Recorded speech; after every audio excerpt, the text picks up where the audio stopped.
এ রাত কি কেটে যাবে ঘুমে অলসে, এ রাত কি কেটে যাবে ঘুমে অলসে। তুমি কি জানবে না তোমার নিজেকে পড়বকে, এ রাত কি কেটে যাবে ঘুমে অলসে। তুমি কি কাঁদবে না অশ্রু ফেলে, তুমি কি চাইবে না দুহাত মিলে, তুমি কি কাঁদবে না অশ্রু ফেলে, তুমি কি চাইবে না দুহাত মিলে, তুমি কি জানবে না মহাগ্রন্থ হৃদয়ে ঢেলে, এ রাত কি কেটে যাবে ঘুমে অলসে। তুমি কি জানবে না তোমার নিজেকে পড়বকে। উপস্থিত আজকের সভার মাননীয় সম্মানীয় সম্পূর্ণ আলিমে দ্বীন, আজকের সভার সভাপতি সাহেব, সামনের বসে থাকা ভাই ও আব্বা জানেনা, আমাদের আজকে প্রথম যেটি কাজ সেটি হচ্ছে মহান আল্লাহ পাকের প্রশংসা করা। তো প্রশংসার পূর্বে একটি কথা বলবো, ছোট্ট কথা, তারপরে আমরা সুন্দর করে আদবের সহিত মহান আল্লাহ পাকের প্রশংসার দিকে অগ্রসর হব। আপনারা যেভাবে বসে আছেন আমার কোনো ভাষা নাই, তবু একটুখানি বলতে হয় যারা দাঁড়িয়ে আছেন আপনারা একটু বসে করলে বড্ড খুশি হতাম। একটু বসুন। এবার চলি আমরা আল্লাহ পাকের প্রশংসা করব। এখানে যতগুলো লোক আমরা বসে আছি, আমরা যদি সবাই মিলে আল্লাহ পাকের প্রশংসা করি তাহলে আমাদের আমলনামায় নেকি লিখে দিবে কে? একটু কথা বলেন, নেকি লিখে দিবে কে? আল্লাহ। সেই জন্য সব জায়গায় সর্বাবস্থায় আল্লাহ পাকের আমরা প্রশংসা করব। আজকের জন্য ছোট্ট একটি বাক্যের দ্বারাই আমরা আল্লাহ পাকের প্রশংসা শেষ করব। আমরা সকলে অন্তরস্থল থেকে বলবো আলহামদুলিল্লাহ। আল্লাহর পরে এই বিশ্বে, এই পৃথিবীতে যাকে আমরা স্থান দিই, এই পৃথিবীতে স্থান পাওয়ার যে অধিকার রাখে, যোগ্যতা রাখে, তিনি আর পৃথিবীর কেউ নন। তিনি হচ্ছেন আখিরি নবী, নবী মুহাম্মদ সাল্লাল্লাহু আলাইহি ওয়াসাল্লাম, যিনি যুগ যুগ ধরে বহু সাধনা করে, বহু চেষ্টা করে বিশ্বের মানবমণ্ডলী অন্ধকার ভিতর থেকে আলোর পথ দেখিয়েছেন। তিনার উপর শত শত শান্তির ধারা বর্ষিত হোক। আল্লাহুম্মা সাল্লি আলাইহি ওয়া বারিক আলাইহি। আপনাদের সম্মুখে যে বিষয়টি নাকি মঞ্চ উপবিষ্ট হয়েছে খুব গুরুত্বপূর্ণ বিষয়। আজকের বক্তব্যের বিষয় গুনাহ মাপের পদ্ধতি। কি বললাম বলুন তো? গুনাহ মাপের পদ্ধতি। স্বল্প সময়ে এই বিষয়টা বলার চেষ্টা করবো। আল্লাহ পাক আমাদের সকলকে যেন ওই বিষয়টি শোনা এবং আমল করার সুযোগ করে দেন। আমরা একবার বলবো আল্লাহুম্মা আমিন। এই পদ্ধতিগুলো বলার পূর্বে উপস্থাপনামূলক কয়েকটি কথা বলবো। এখানে যতগুলো লোক আমরা বসে আছি, আমার উপস্থাপনাটা যদি বুঝতে পারেন, বাকি বিষয়টা বোঝা সহজ করে দিবেন কে? আল্লাহ। উপস্থাপনা কি? নাম্বার 1, আদম থেকে নিয়ে এখন পর্যন্ত আর বিশ্বে পৃথিবীতে যা প্রায় 800 কোটি লোক, আর এখান থেকে নিয়ে কিয়ামত পর্যন্ত যতগুলি লোক এসেছিলেন আর যতগুলি লোক আছে আর যতগুলি লোক আসবে, প্রত্যেকটা মানুষ হচ্ছে ভুলকারী। আছে না? প্রত্যেকটা মানুষ কি ভুলকারী। কুল্লু বানি আদম খাত্তাউন। এটা বিশ্বনবী বলেছেন যে প্রত্যেকটা মানুষ হচ্ছে কি ভুলকারী। ক্লাসের মতো করে বুঝুন। এই মানুষগুলোকে সাধারণত দুই ভাগে ভাগ করা যায়। এক হচ্ছে নবী রাসূলগণ, আর দুই হচ্ছে সাধারণ লোক। তো নবী রাসূলদের ভুল হয়েছে কিন্তু তাদের কোনো পাপ বা গুনাহ নাই, তাদের ভুল হয়েছে।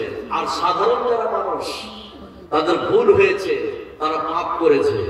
কথা বুঝলেন না? তাহলে নবীদের ভুল হয়েছে, তাদের কোনো পাপ নাই, কিন্তু সাধারণ মানুষের ছোট বড় পাপ আছে না নাই? আছে। এক নম্বর কথা। নাম্বার 2, এখানে যতগুলো লোক আমরা বসে আছি, মানুষের যতগুলো বৈশিষ্ট্য আছে, তার মধ্যে এটি একটি বৈশিষ্ট্য যে মানুষ ভুল করবে, পাপ করবে, এটাই স্বাভাবিক। বিশ্বের পৃথিবীতে নবী ছাড়া এমন পৃথিবীতে কোনো মানুষ নাই বলতে পারবো না যে আমার গুনাহ বা ছোট বড় পাপ নাই। এই আছে আছে নেই। তাহলে মানুষের বৈশিষ্ট্য হচ্ছে ভুল করবে, পাপ করবে। নাম্বার 3, বিশ্বনবী বলেছেন, হে পৃথিবীর মানুষ, তোমরা যদি ভুল না করতে, তোমরা যদি পাপ না করতে, তাহলে আল্লাহ তোমাদেরকে সরিয়ে দিয়ে এমন একটা জাতি সৃষ্টি করতেন যে জাতিরা পৃথিবীতে ভুল করতো, পাপ করতো, এরপর আল্লাহর কাছে তওবা করতো, ক্ষমা চাইতো, আল্লাহ তাদেরকে ক্ষমা করে দিতেন। কথা বুঝলেন না? তাহলে এই হাদিস থেকে আমরা বুঝতে পারলাম মানুষ ভুল করবে, পাপ করবে। কথা বুঝলেন না? নাম্বার 5, এখানে যতগুলো লোক আপনারা বসে আছেন, আল্লাহর যতগুলো সিফাতি নাম আছে, তার মধ্যে একটি নাম হচ্ছে গাফুর বা গাফফার। আছে না নাই? আল্লাহর সিফাতুল নামের মধ্যে একটি নাম হচ্ছে কি? গাফুর বা গাফফার। তো গাফুর বা গাফফার শব্দের অর্থ হচ্ছে মাফ করনে ওয়ালা, ক্ষমা করনে ওয়ালা। এখানে যতগুলো লোক আমরা বসে আছি, আপনি যদি গুনাহ না করেন, আপনি যদি পাপ না করেন, আল্লাহ ক্ষমা করবেন কাকে? কথা বুঝলেন না? আপনি পাপ করবেন, গুনাহ করবেন, এই জন্য এই গাফুর বা গাফফার নামটার দাম আছে। কথা বুঝলেন না? তাহলে মানুষ গুনাহ করবে, ভুল করবে, এটা স্বাভাবিক। এই জন্য একজন বিখ্যাত দার্শনিক বলেছে যে মানুষ গুনাহ করার কারণে, পাপ করার কারণে জাহান্নামে যায় না। মানুষ জাহান্নামে যায় কেন? আল্লাহর কাছে ক্ষমা না চাওয়ার কারণে, আল্লাহর কাছে তওবা না করার কারণে। মানুষের তো এটা নেচার, মানুষের তো এটা বৈশিষ্ট্য, মানুষ ভুল করবে, পাপ করবে। সেই জন্য তিনি বলছেন যে মানুষ ভুল করার কারণে, পাপ করার কারণে জাহান্নামে যায় না। যায় কেন? আল্লাহর কাছে ক্ষমা না চাওয়ার কারণে, আল্লাহর কাছে তওবা না করার কারণে। তিনি একটা দলিল দিয়েছেন, আয়াতটা বললে আপনারা বুঝতে পারবেন। আমার উপস্থাপনা আয়াতের পরে শেষ হয়ে যাবে, খুব লক্ষ্য করুন। যে আয়াতটা বললে আপনারা বুঝতে পারবেন। শুধু আল্লাহর কাছে ক্ষমা চাইলেই গুনাহ করবে, এটা মানে স্বাভাবিক, কিন্তু আল্লাহর কাছে তওবা করলে ক্ষমা করে দিবেন কে? আল্লাহ। আল্লাহ রাব্বুল আলামিন বলেন, ওয়া মান ইয়ামাল সুআন আও ইয়াজলিম নাফসাহু সুম্মা ইয়াস্তাগফিরিল্লাহা ইয়াজিদিল্লাহা গাফুরার রহিমা। আল্লাহ রাব্বুল আলামিন বলেন, শোনো, এই বিশ্বের পৃথিবীতে তোমরা তোমাদের প্রতি জুলুম করেছো, এই বিশ্বের পৃথিবীতে তোমরা তোমাদের প্রতি অন্যায় করেছো, এই বিশ্বের পৃথিবীতে তোমরা এই পৃথিবীতে গুনাহ করেছো, পাপ করেছো, তোমরা আমার কাছে ক্ষমা চাও। আমার নাম হচ্ছে গফুরুর রহিমা। আমি ক্ষমা করার জন্য বসে আছি। খালি গুনাহ করার পরে আমার কাছে ক্ষমা চাও, আমি আল্লাহ পাক তোমাদের গুনাহগুলিকে ক্ষমা করে দেব। জোরে বলুন সুবহানাল্লাহ। এটা আমার উপস্থাপনা। এবার গুনাহ তো ক্ষমা করবেন, আর কিছু প্রসেস আছে। এই স্বল্প সময় শুনলে আপনারা অবাক হয়ে যাবেন। এখানে যতগুলো লোক আপনারা বসে আছেন, খুব ভালো করে বুঝুন, আপনার জীবনের সঙ্গে মিলাবেন। কিছু গুনাহ মানুষ করে যেটা আল্লাহর সাথে সম্পর্কীয়, আর কিছু গুনাহ আছে মানুষ করে যেটা মানুষের সাথে সম্পর্কীয়। কথা বুঝলেন না? আবারও বলছি, ক্লাসের মতো করে বুঝুন। কিছু গুনাহ যেটা মানুষের সাথে সম্পর্কীয়, আর কিছু গুনাহ আছে যেটা আল্লাহর সাথে সম্পর্কীয়। তাহলে টোটাল মানুষ জীবনে যখন থেকে জ্ঞান হয়েছে আর যতদিন কবরে না যাবে ততদিন পর্যন্ত যা পাপ করেছে, কিছু গুনাহ আল্লাহর সাথে সম্পর্কীয়, আর কিছু গুনাহ মানুষের সাথে সম্পর্কীয়। তাহলে এই দুই ধরনের গুনাহ যদি ক্ষমা করে নিতে পারে, তার অ্যাকাউন্টে আর কোনো গুনাহ থাকতে পারে? এই কথা বলুন, থাকতে পারে? পারে পারে না। পদ্ধতি শিখেলেন। এবার আপনাকে আমি বলি, প্রথম যেটা বলবো, আল্লাহর সাথে সম্পর্কীয় গুনাহ এই গুনাহ, এখানে একটা অ্যাডিশনাল কথা বলি, আল্লাহর সাথে সম্পর্কে যেগুলো গুনাহ, এগুলো মানুষ ক্ষমা করতে পারবে না। কথা বুঝলেন না? আর মানুষের সাথে সম্পর্কে যেগুলো গুনাহ, ওটা আল্লাহ ক্ষমা করবেন না। কথাটা ক্লিয়ার? আল্লাহর সাথে সম্পর্কীয় গুনাহ মানুষ ক্ষমা করবে না, আর মানুষের সাথে সম্পর্কীয় গুনাহ আল্লাহ ক্ষমা করবেন না। এবার চলো আল্লাহর সাথে সম্পর্কীয় গুনাহ কোনগুলি এবং কিভাবে ক্ষমা পাবে। আল্লাহর সাথে সম্পর্কীয় গুনাহ নামাজ না পড়া। কার সাথে সম্পর্কীয়? আল্লাহর সাথে। সুদ খাওয়া, আপনার ধন দৌলত থাকার কোনো হজ না করা, যাকাত না দেওয়া, বেপরোয়া হয়ে চলা, এগুলো হচ্ছে আল্লাহর সাথে সম্পর্কীয় পাপ। কথা বুঝলেন না? এই পাপ থেকে বাঁচার জন্য, এই পাপ থেকে তওবা করার জন্য তিনটি শর্ত। কয়টা বললাম? তিনটি শর্ত। নাম্বার 1, যে পাপটা, যে গুনাহ আপনি করছেন সেটাকে তাৎক্ষণিকভাবে ছেড়ে দিতে হবে, আর করা যাবে না। নাম্বার 2, এই পাপের জন্য আল্লাহর কাছে দারুণভাবে লজ্জিত হতে হবে। নাম্বার 3, এই পাপ করবো না বলে আল্লাহর সঙ্গে দৃঢ় প্রতিজ্ঞা করতে হবে। এই তিনটা শর্তকে কেন্দ্র করে কোন নারী পুরুষ যদি আল্লাহর কাছে তওবা করে, তাহলে আল্লাহর সাথে সম্পর্কীয় পাপ যতগুলো আছে সমস্ত পাপকে ক্ষমা করে দিবে কে? এই কথা বলেন, ক্ষমা করে দিবে কে? আল্লাহ। তাহলে এটা আবার বন্ধ রেখে দেন, আল্লাহর সাথে সম্পর্কে পাপ ক্ষমা হবে বলে দিলাম। এবার চলুন বান্দার সাথে সম্পর্কীয় পাপ, এই পাপের জন্য 4টি শর্ত আছে। এই পাপ থেকে ক্ষমা পাওয়ার জন্য কয়টি শর্ত? 4টি শর্ত। এই শর্তগুলো একটি পরে বলছি, আগে চলুন মানুষের সাথে সম্পর্কীয় পাপ কোনগুলি, 2-1টা বললে আপনি অবাক হয়ে যাবেন। যতগুলো লোক আছেন আপনার জীবনের সঙ্গে আপনি মিলান, যে পাপগুলি আপনি করেছেন দেখি। আমি পরে বলছি 4টি শর্ত, এবার আমি বলি মানুষের সাথে সম্পর্কীয় পাপ কোনগুলি। নাম্বার 1, মানুষের সাথে সম্পর্কীয় পাপ, বোনের জমিকে আত্মসাৎ করে নিয়েছে। অনেক ভাই আছে না নাই? এই কথা বলে না, আছে না নাই? আপনার প্রতিবেশী আপনার জমির পাশে অন্যজনের জমি, শুধু 1 হাত নয়, শুধু 1 বিঘা নয়, শুধু আপনার 2 আঙুল নয়, শুধু 1 আঙুল জমিকে চেপে নিয়েছেন, 1 আঙুল জমিকে আত্মসাৎ করে নিয়েছেন। এবার ক্ষমা নেন তো কিভাবে ক্ষমা নিচ্ছেন? এই তাহাজ্জুদ করে ক্ষমা হবে না। যে দেনা কার হক? এই কথা বলুন, কার হক? বান্দার হক, মানুষের হক। আপনি মসজিদকে যদি সিজদা করে করে খাল করে দেন তবুও ক্ষমা, কথা বলুন, হবে না। জেনে না বান্দার হক। এবার যারা জমিকে আত্মসাৎ করেছে, 1 আঙুল, 2 আঙুল, 3 আঙুল, তাদের ভয়ঙ্কর শাস্তি কি? এবার একটা হাদিস করলে বুঝতে পারবেন। তাহলে মানুষের 1 নম্বর হক, যারা বিশ্বের পৃথিবীতে মানুষের জমিকে আত্মসাৎ করে নিয়েছে, 1 নম্বর। হযরত সাঈদ ইবনে যায়েদ রাদিয়াল্লাহু তাআলা আনহু তিনি যেন হাদিসটি বর্ণনা করেন। তিনি বলেন, বিশ্ব নবী বলেন, এই বিশ্বে, এই পৃথিবীতে কোন ব্যক্তি যদি কোন মানুষের 1 বিঘা জমিকে আত্মসাৎ করে নাই, আল্লাহ রাব্বুল আলামিন ওই সব নারী পুরুষের জন্য কঠিন শাস্তিকে রেখে দিয়েছে। জোরে বলুন নাউযুবিল্লাহ।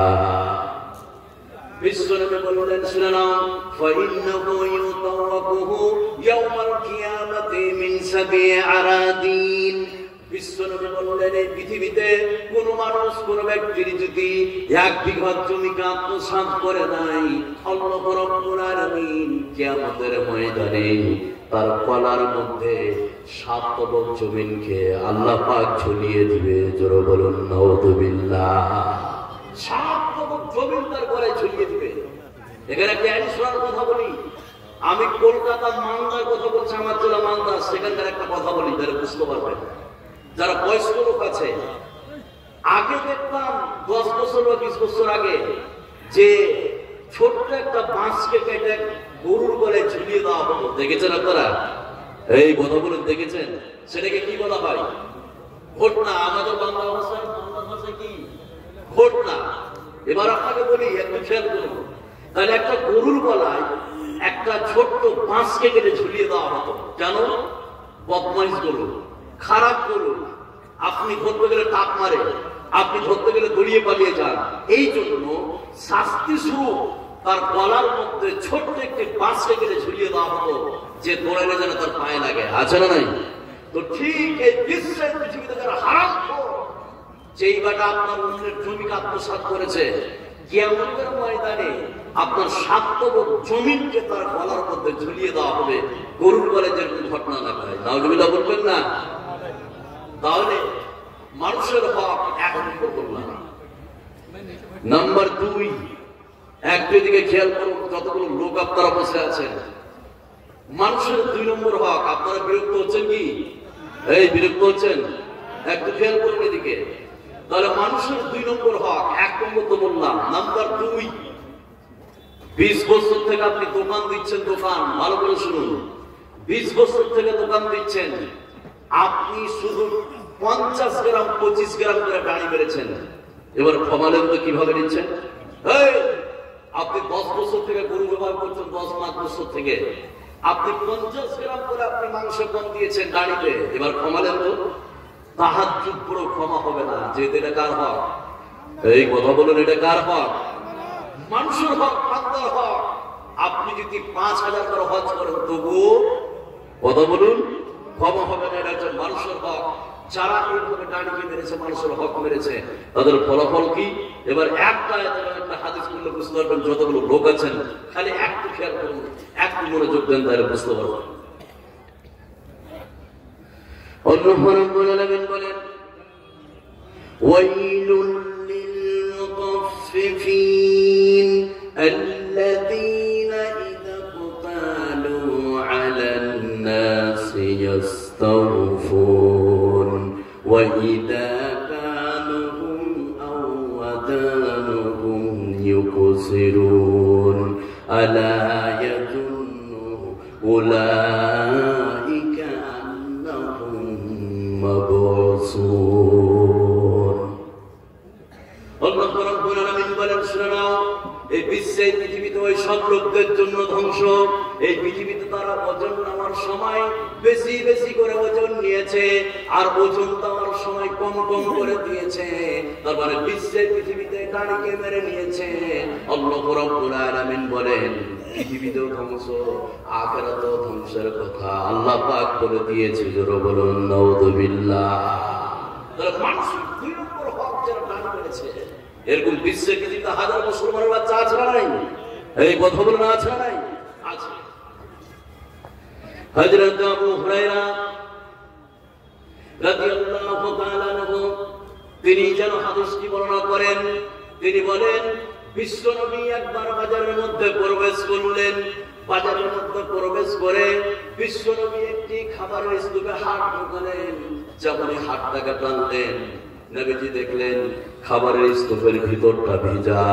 বিশ্বনবী বিক্রেতাকে বলল, ও বিক্রেতা, তোমার খাবারের স্তূপের ভিতরটা ভিজা কেন? বিক্রেতা বিশ্বনবীকে বললেন, আসাবাতুহুস সামাউ ইয়া রাসূলুল্লাহ, ও আল্লাহর নবী, ও দয়ার নবী, বৃষ্টি হয়েছে, বৃষ্টির পানিতে ভিজেছে। বিশ্বনবী বললেন, তুমি ভিজাটা উপরে রাখলে না কেন?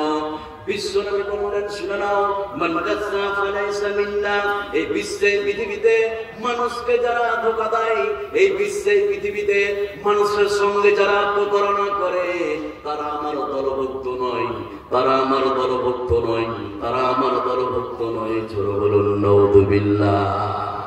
নাম্বার 3, মানুষের হক।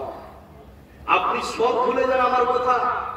আমার আগে তিনি কথা বলছিলেন, ওনার ছাত্র হওয়ার আমার যোগ্যতা নাই যে কথা বলে, কিন্তু আমি দুটো কথা শিখেছি। মাদানী সাহেব যে বলেছেন অত্যন্ত দামি কথা, কিন্তু আমি যদি দূর থেকে না আসতাম তার বক্তব্য দিতাম না। আজকে সত্যি আপনাকে বলছি, দুটো কথা শিখেছি। এবার শুনুন, একটু খেয়াল করুন। নাম্বার 3, মানুষের হক। হ্যাঁ, এদিকে খেয়াল করুন। মানুষের 3 নম্বর হক। আমি যতগুলো কথা বললাম সব ভুলে যান, কিন্তু এই কথাটা মনে রাখবেন। সেটা কি? 3 নম্বর হক। যারা জনগণের মালকে আত্মসাৎ করে, বিশ্বের পৃথিবীদের লোক আছে না নাই? আছে। কত আপনি মসজিদ দিবেন, এই মসজিদের কত আপনি নেবেন? আপনার যারা সভাপতি, কেসিয়াররা, মসজিদের যারা কমিটি আছে, তারা মসজিদের টাকা আত্মসাৎ করেছে, আছে না নাই? মসজিদের টাকা তো শুধু 1 টাকা দেখে 1 কাপ চা খেয়েছেন। এবার ক্ষমা দেন তো। তুমি যে চা খেয়েছো একটা মাদ্রাসার টাকা দিয়ে জনগণের টাকা থেকে এক কাপ চা খেয়েছো, কত আপনি নেতা নেবেন যার রাস্তায়? কত নেবেন? রাস্তার টাকা দিয়ে 1 টাকা দিয়ে আপনি চা খেয়েছেন, কালকের টাকা দিয়ে 1 টাকা দিয়ে চা খেয়েছেন। এবার ক্ষমা দেন তো, এবার ক্ষমা দেন। কিভাবে ক্ষমা নিচ্ছেন? এটা কার হক? কত বলুন কার? মানুষের হক। এবার একটা ভয়ঙ্কর হাদিস শোনাচ্ছি, ও লক্ষ্য করুন, যারা জনগণের মাল আত্মসাৎ করেছে, মানুষের হককে যারা কালে নিয়েছে, হাদিসটা বললে আপনারা বুঝতে পারবেন। বিশ্বনবীর যুগে যতগুলো যুদ্ধ হয়েছিলেন তার মধ্যে একটি যুদ্ধের নাম ছিল খাইবার। নাম শুনছেন? খাইবার। এই যুদ্ধটা 7 হিজরিতে অনুষ্ঠিত হয়েছে। কত হিজরি বললাম? 7 হিজরিতে অনুষ্ঠিত হয়েছে। এই যুদ্ধে 1400 সাহাবায়ে কেরাম, বীর মুজাহিদ, বীর যোদ্ধা এই যুদ্ধে গিয়েছিলেন। এই যুদ্ধে মুসলমানদের জয় হয়েছে।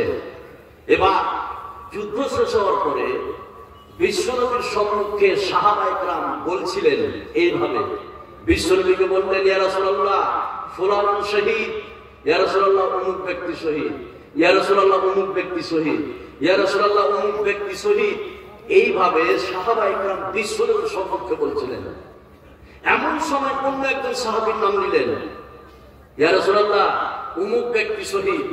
তখন বিশ্বনবী রেগে গেলেন, আল্লাহ ও কখনো শহীদ হতে পারে না, ইন্নী রাআইতুহু ফিন্নার, আমি তাকে জাহান্নামের মধ্যে জ্বলতে দেখছি। নাউজুবিল্লাহ বলবেন না? এবার হাদিসটা কোন বলছে একটা খেয়াল করুন, যারা জনগণের মালকে আত্মসাৎ করেছে। আমার নবী, আপনার নবী, সারা বিশ্বের নবী জনাবে মুহাম্মদুর রাসূলুল্লাহ সাল্লাল্লাহু আলাইহি সাল্লামের সাহাবী বিশ্বনবীর সঙ্গে ছিলেন। বিশ্বনবীর পক্ষ নিয়ে যুদ্ধ করেছে, ইসলামের পক্ষ নিয়ে যুদ্ধ করেছে, কাফেরদের বিপক্ষে তলোয়ার করেছে। এরপর বিশ্বনবী বললেন, ইন্নী রাআইতুহু ফিন্নার, আমি তাকে জাহান্নামের মধ্যে জ্বলতে দেখছি। কেন বললো? শুধু বাইতুল মাল থেকে, জনগণের মাল থেকে চাদর চুরি করার কারণে বিশ্বনবী জাহান্নামী বলেছে। জোরে বলুন নাউযুবিল্লাহ। তাহলে বিশ্বনবীর সঙ্গে ছিলেন, ইসলামের পক্ষ নিয়ে যুদ্ধ করেছে, শুধু বাইতুল মাল থেকে, জনগণের মাল থেকে একটা চাদর চুরি করার কারণে বিশ্বনবী বললেন, ইন্নী রাআইতুহু ফিন্নার, আমি তাকে জাহান্নামের মধ্যে জ্বলতে দেখছি। এরা চাদর চুরি করার কারণে বিশ্বনবী তাকে জাহান্নামী বলে ঘোষণা করেছে। জোরে বলুন নাউযুবিল্লাহ। এবার আপনি বলুন, মাদ্রাসা টাকা খেয়েছেন জনগণ, বলুন আপনার কি হবে? মসজিদের টাকা দিয়ে চা খেয়েছেন, বলুন আপনার কি হবে? জনগণের টাকা দিয়ে, আপনার রাস্তার টাকা দিয়ে আপনার চা খেয়েছেন, ফ্যামিলি চালিয়েছেন, বলুন এবার আপনার কি হবে? নাম্বার 4, ভালো করে শুনুন, যতগুলো লোক আপনারা আছেন, 4 নম্বর হক মানুষের, সেটা কি? বিশেষ করে যারা পিতা আছে তাদেরকে আমি বলছি, ভালো করে শুনুন। তারপরে হাদিসটা বলবো, খুব মনোযোগ, তাহলে বুঝতে পারবেন না। এখানে যতগুলো লোক আপনারা বসে আছেন, দেখুন সন্তানদের কিভাবে হক মারে পিতারা। এরকম বিশ্বের পিতা আছে না নাই? এই কথা বলে না, আছে না নাই? আছে। সেটা কেমন? 20 বিঘা জমি, ভালো করে মনে রাখুন, 20 বিঘা জমি, এক ছেলে এক মেয়ে। এবার ছেলেকে দিয়েছে 18 বিঘা আর মেয়েকে দিয়েছে 2 বিঘা। আর আপনার চায়ের দোকানে সকালবেলায় গল্প করছে যে সামনেবার আমি হজে যাবো, বলে জমি জায়গা যা বেড় ছিল সব মেরে দিয়েছি। কি করেছো? ছেলেকে দিয়েছে 18 বিঘে আর মেয়েকে দিয়েছে 2 বিঘে। এই তোমার এই হজ আপনার এখানে থেকে যাবে, গুহালি থেকে যাবে, এয়ারপোর্ট থেকে আর যাবে না। এরকম পিতা আছে না নাই? আছে। আরেকটি সূক্ষ্ম যেটা সন্তানদের প্রতি হক নষ্ট করেছে পিতা মাতা। 2 সন্তান, এক সন্তানকে পাঠিয়েছে সৌদি আরব খাটতে, 10 বছর সৌদি আরব থেকে টাকা পাঠিয়েছে বাবার অ্যাকাউন্টে। আর একটা ছেলেকে মাস্টার পড়িয়েছে, চাকরি পেয়েছে। ভালো করে শুনুন। এবার 10 বছর ওখানে থেকে প্রতিদিন টাকা পাঠিয়ে বাবার অ্যাকাউন্টে, আর ওই টাকা উঠছে বাপ কিনে জমি কিনে। এবার ও যখন 10 বছর পর বাড়ি আসছে, এসে বিয়ে করবে তো মোহরের টাকা নাই, আছে না নাই? কথা বলুন, আছে।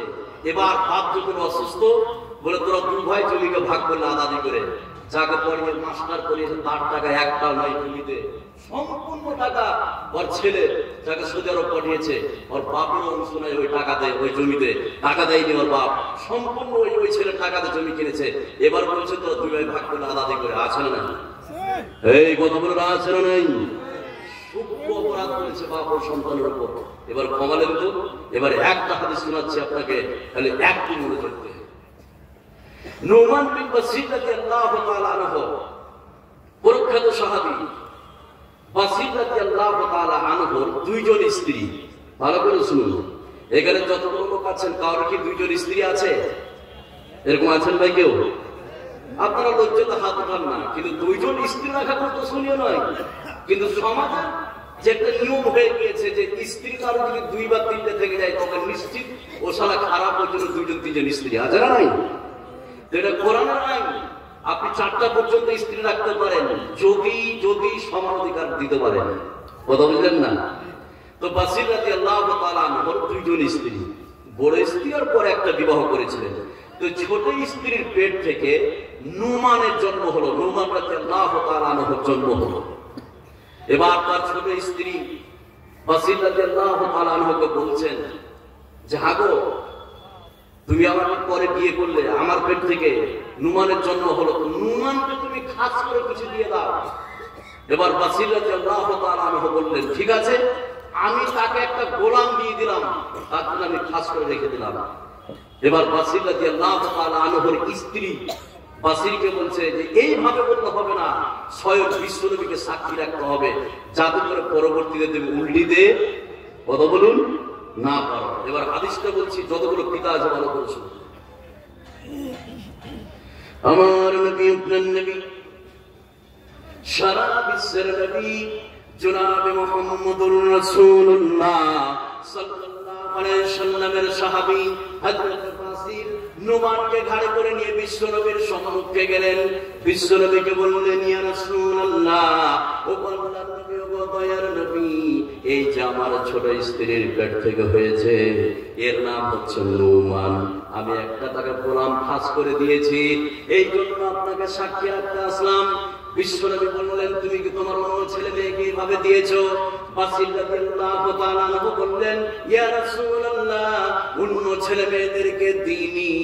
বিশ্বনবী বললেন বাসির শুনে নাও, ইত্তাকিল্লাহ, আল্লাহকে তুমি ভয় করো, তুমি আমাকে সাক্ষী রাখতে এসেছো। বিশ্বনবী বললেন ফালা আসহাদু আলা জাওরিন, এই বিশ্বে পৃথিবীতে কোনো অন্যায় কাজের সাক্ষী থাকতে পারি না। আজকে তুমি এখান থেকে চলে যাও, আর এইভাবে তুমি প্রত্যেকটা ছেলে মেয়েকে দাও। ছোট বলুন সুবহানাল্লাহ। তাহলে এই যে হকের কথা বললাম, মানুষের বান্দার হক কিভাবে ক্ষমা দিবেন, এর 4টি পদ্ধতি, 4টি শর্ত। কয়টি বললাম? 4টি। ভালো করে শুনুন। নাম্বার 1, যার আপনি হক মেরেছেন যে কোনো মূল্যে আপনাকে ফিরিয়ে দিতে হবে। এবার আপনি বলবেন মৌলানা সাহেব 10 বছর আগে আমি 2 বিঘা জমি একবার মেরেছিলাম, 10 বছর আগে, আজকে আমি ফকির হয়ে গেছি, কি করে দেব? তার কাছে ক্ষমা চান, হাত ধরে তার কাছে কি ক্ষমা চান। বলে মরে গেছে তার আত্মীয়স্বজনের কাছে ক্ষমা চান, আর যতটা পারবেন সম পরিমাণ দান করতে পারেন করবেন। তাহলে 1 নম্বর শর্ত হচ্ছে যে কোনো মূল্যে সেটাকে কি করতে হবে? সমাধান করতে হবে। ফিরিয়ে দেন, হাত ধরে মাপবেন, আপনাকে করতে হবে। নাম্বার 2, এরকম আর হক মারা যাবে না, বন্ধ করে দিতে হবে, একদম স্টপ, আর করা যাবে না।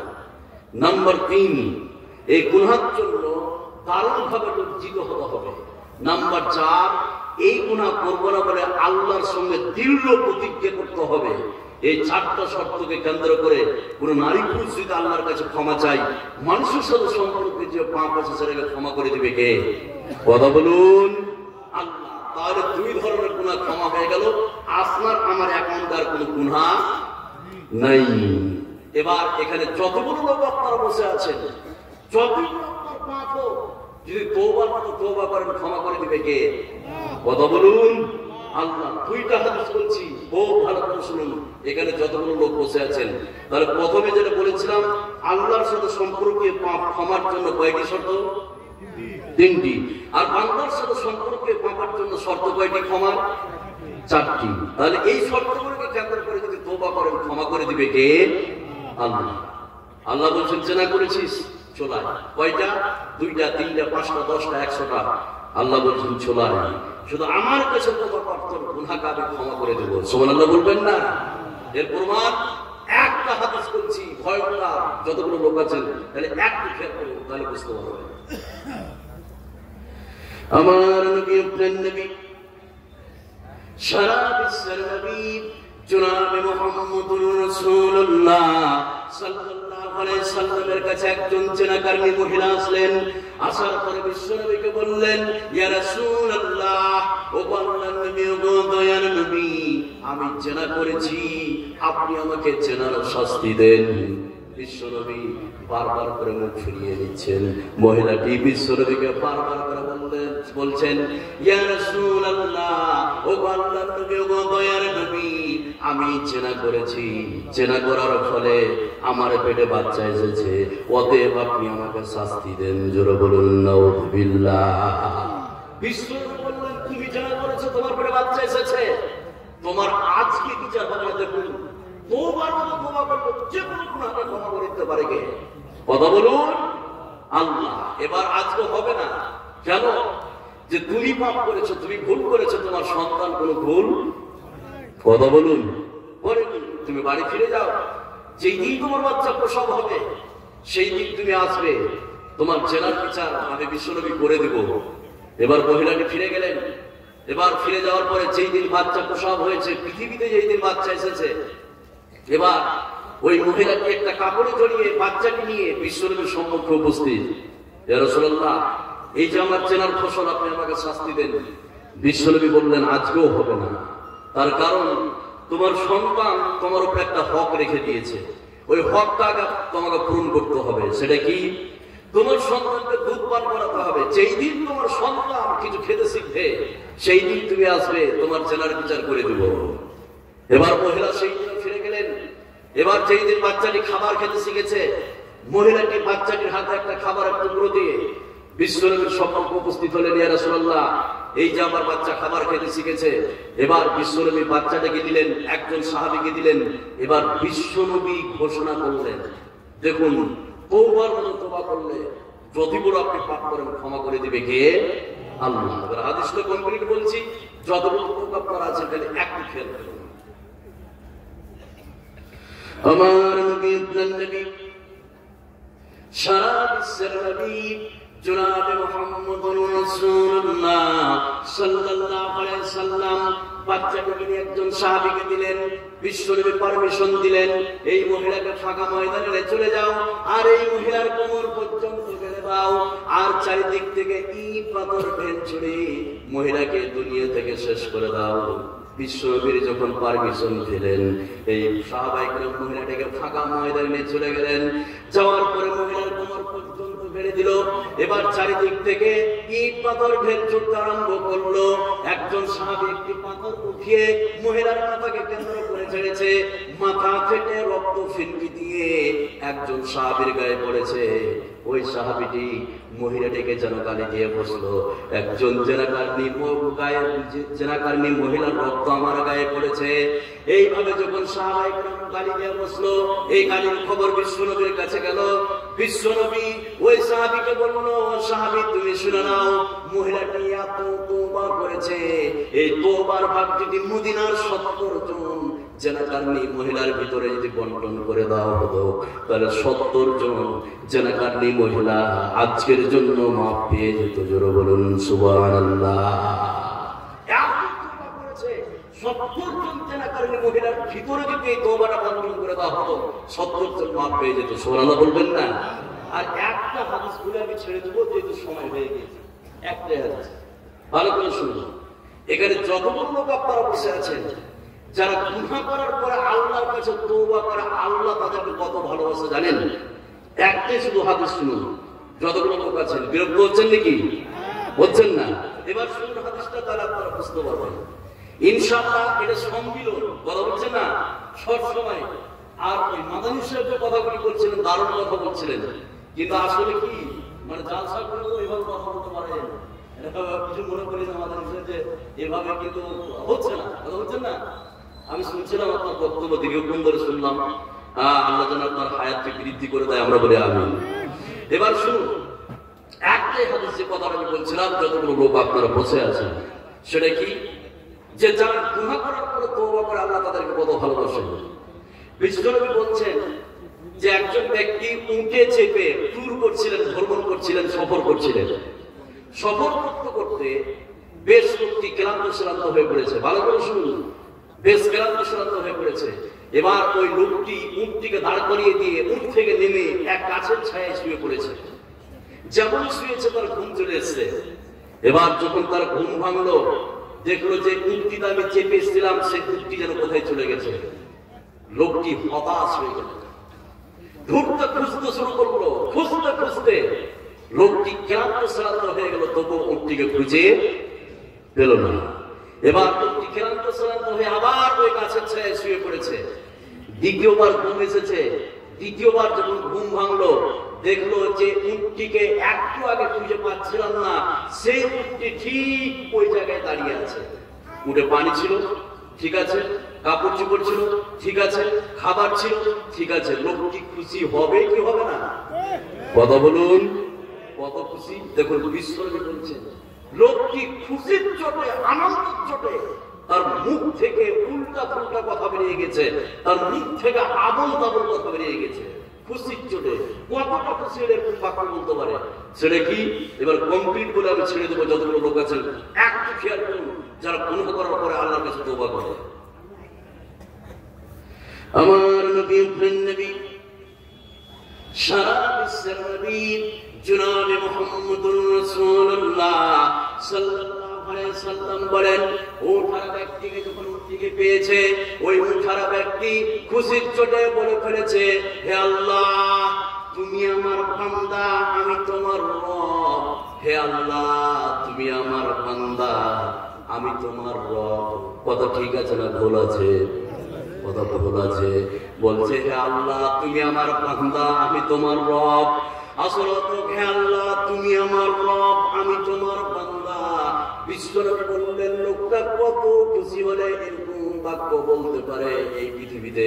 তুমি সুদ খেয়েছো, ঘুষ খেয়েছো, জেনা করেছো, একবার তুমি মসজিদে এসে আল্লাহর সামনে কেঁদে যদি তওবা করতে পারো।